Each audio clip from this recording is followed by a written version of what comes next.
మామా టైం 4:30 అయిందిరా. అమ్మాయిలు అక్కడ మన కోసం వెయిటింగ్. రారా వెళ్ళి అమ్మాయిల ముందు షో చేద్దాం. రా త్వరగా. అస్తఫిరుల్లా, అదంతా హరాం రా. నేను ఇప్పుడు మారిపోయాను. నమాజ్కి వెళ్తున్నా, వస్తావా? చూసినా మామ, అమ్మాయిలు వచ్చే టైంకి కరెక్ట్ పిలుచుకొచ్చిన. అవును మామా. ఏ పాప వస్తావా? బండి దింపుతా దా. ఏ పాపా. అస్సలం వాలేకుం.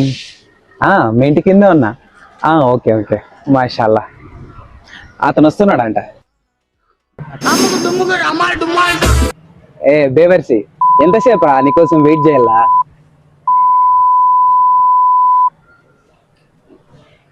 పెట్టు, 2 నిమిషాల్లో రాలేదా నా కొడక రే. అస్సలం వాలేకుం రా. ఇతని పేరే రసూల్. మేమిద్దరం కలిసి జమాత్ పోతున్నాం. నువ్వు కూడా వస్తావని పిలిచడానికి వచ్చా. వచ్చాను అది. నువ్వు గంటి ఫస్ట్ కలుసుకున్నాడు. ఊరే మసీదులో వచ్చిన ప్రగతి రా.